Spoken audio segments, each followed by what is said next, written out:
All right. Well, hello and welcome on the Kodiak Broncos podcast. And you may have noticed that things do look a little bit different here today. And I'm just kind of experimenting with overlays, kind of experimenting with the way I present myself on YouTube. So let me know what you prefer between my old style or this one. I don't know. I'll flop back and forth and, we'll experiment and we'll see what sticks. But yeah, so I just want to say a couple things. First of all, leave a like if you enjoy, subscribe if you're not already. You always wait until the end. Hopefully, I've earned it. And today, here are the top storylines to watch at Broncos OTAs. So OTAs have actually already begun, but the media does not get to experience them until tomorrow. And yeah, tomorrow I think we're going to get a bunch of news. We're going to get a bunch of clips about, how all these dudes look in the orange and blue, particularly the new guys. We could see Evan Ingram, we get to see Hufanga, Greenlaw, Barron, Bryant Harvey, and all them in actual practice gear, which is pretty exciting. I know we had rookie minicamp, but now we're going to get to see the whole roster on the field. And here are the big storylines to watch in Broncos OTAs. So the first one, beginning with the wide receiver room. If you have not checked out my boy Marquis Sports Denver, go ahead and do that. He put together a great State of the Union yesterday to honor the late great Demaryius Thomas, who is going into the Ring of Fame. But Marquis Sports basically put together a really good, really informative video about what this room is looking like, because we know what Cortland Sutton's role is going to be this upcoming year. But beyond that, it's a bunch of who knows. So I would say we are deep at the wide receiver position, but it's still a lot of unknowns. We have Troy Franklin, we have Marvin Mims, we have Devon Bailey, we have Pat Bryant. We have a bunch of unknowns in the wide receiver room at this current point. As far as how they've progressed throughout this offseason, A.T. Perry is kind of a name to watch there as well. But, outside of Cortland Sutton, this room is wide open for the taking. If any four of those or five of those dudes that I just mentioned end up having a big jump in their developments, then I can see any one of them finishing with the second most snaps at the wide receiver position this upcoming year. And ultimately, yeah, I think that this is something that Sean Payton really wants to hone in on. I think he really wants to get this position group established, especially going into the year, because, now we're in our window. We're in our window, and we can't have lackluster play from the wide receiver room that we had in the first half of last year. Again, we got better play towards the end of the year once Mims really came into his own, once Bailey also came into his own, and we didn't really see a lot of consistency from Franklin, but he did have that really long touchdown in the playoff game, which was absolutely awesome to see. But yeah, so it's going to be really interesting to see who develops in the wide receiver room. It's going to be really interesting to see who lines up opposite Cortland Sutton for the first snap of the play on 2025. If I had to put money on it, I would say Devon Bailey. I would say Bailey as of right now, but it'll be interesting. Things could change. Bryant could be way further along in his progression than any of us could have ever seen coming. So yeah, it's going to be really interesting to find out who develops in the wide receiver room and what everybody's role looks like beyond Cortland Sutton.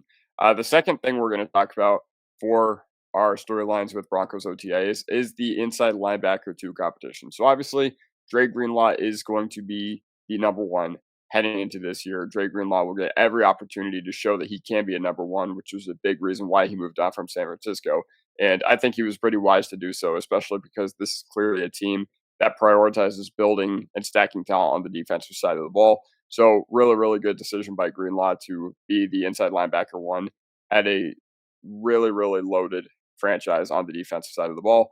But beyond that, we have 3 guys who are competing for the inside linebacker 2 spot, or even 4 if you want to consider this one name who I'm going to mention at the very end. Alex Singleton, Drew Sanders, Justin Sternad, and Lavelle Bailey. Lavelle Bailey has kind of flown over my head, but he's still on the roster, and I could see any one of these dudes also winning the inside linebacker 2 job.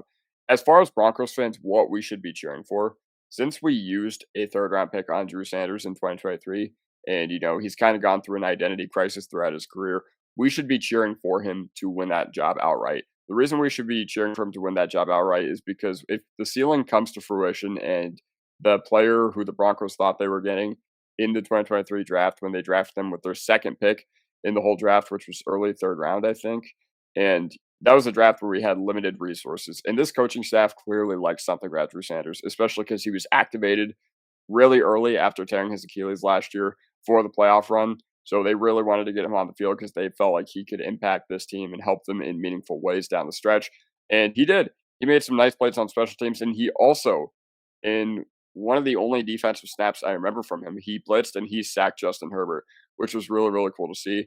But, as far as the other guys, Alex Singleton, who is 31, 32 years old, I think, coming off an ACL tear. And it's going to be really interesting to see how Singleton performs because I was not happy with how he played in 2023 at all.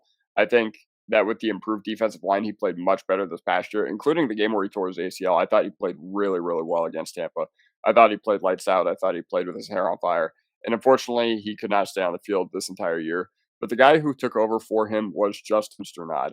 And Sternad had a great year this past year. I'm not going to take anything away from him. Should he be starting? Absolutely not. He was a big liability that got exposed in the Buffalo game, in the uh, Chargers games, in the Bengals games, or game singular as well. But I think it's really cool that Justin Sternad was brought back as some solid depth. He should be a formidable special teams piece for this team as well. Once again, it was not his fault that he was put in the position that he was last year. It's the fault of the front office. It was the fault of the guys who traded away all those picks for Russell Wilson, traded away all those picks for Sean Payton. Therefore, when they were building their team, they were just like, hey, we really don't have the resources to go out and get an inside linebacker. So they were kind of stuck with Sternad at depth there. But, it was way too often last year in key moments that the Broncos middle of the field guys, I'm talking Barton, Sternad, and Locke, were huge liabilities on the defensive side of the ball, especially in situational football. Like, was I worried about our inside linebackers or safeties last year when we were playing and beating up on teams like Atlanta and Carolina? No, absolutely not. What I am worried about, though, is when we play against Kansas City, when we play against the Chargers, when we play against the Raiders, even, because they're going to be a tough out in our division. How will our inside linebackers play? And like I said, the ideal outcome here is Drew Sanders. But Alex Singleton, I mean, really, really good against the run. The problem is terrible in coverage. Terrible in coverage. And, Lavelle Bailey, he's a guy that we didn't see a whole lot of last year, but we did see him in the preseason, and he had a really, really nice play. So essentially, with the coaching staff deciding to give him a redshirt year, it was really interesting that he's, made it thus far while remaining on the team. And they clearly like something about him, too. So it's going to be interesting to see which one of these guys sticks. It's going to be interesting to see which one of these guys plays special teams. I think we will carry all four guys, and I think all four guys will make the 53-man roster. But once again, I'm rooting for Drew Sanders, and the entire fan base should be too, to see that vision that the Broncos had for him really materialize.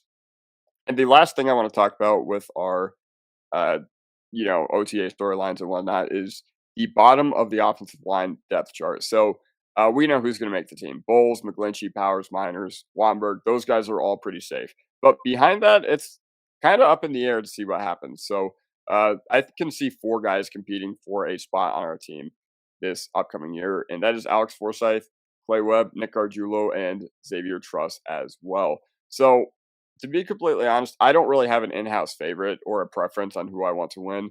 I think Forsyth will be given the benefit of the doubt here because he already has shown NFL experience. He already has shown an ability to play the center position at the NFL. But did he play it super well? I mean, I thought our run game was better when Forsyth was in last year as opposed to Wattenberg, but the pass blocking is what really matters here. And Forsyth was not nearly even a fraction as good as a pass protector as Wattenberg was. So that is interesting. But Clay Webb, the story about Clay Webb is pretty interesting, and plenty of people have already covered it. So if you have not heard anything about that storyline, then look it up. But he was acquitted from all his charges. But now that he has a chance to make the rights of what he did not accomplish throughout his college career because of the legal situation, he was a five-star who eventually ended up going to Georgia, who transferred to Jacksonville State because they were the only school that would take him. And he played really, really well. And he probably would have been a decent, middle round pick at the very worst had he been able to stay in college and play college football in the SEC. But yeah, ultimately, that's how I'm feeling about Webb. Now, Nick Gargiulo, I mean, we didn't really hear a whole lot about him last year. I don't really have a strong opinion about him because he was drafted in the 7th round last year from South Carolina. And maybe since they kept him on the practice squad, or did he make the 53? I can't remember exactly. But, they drafted him from South Carolina. That's really all I have to say about him. I don't have a super strong opinion. But Xavier Truss was a guy I really, really liked. When I went back and I watched Q Robinson, there was a guy who stifled him a lot, and that was Xavier Truss. Now, why did Xavier Truss go undrafted? I'm not entirely sure. It's not like we're underexposed to SEC pass rushers. It's not like we're underexposed to SEC offensive lines. Heck, one of his teammates, Marius Mims was a first round pick not even a year ago, or yeah, a little over a year ago. But you get what I'm saying. So yeah, these are going to be really interesting to watch, and we will see what happens when the media can finally attend OTAs tomorrow. And yeah, follow me on Twitter if you like what I have done here. It's listed above, and I will see you guys next time. Peace.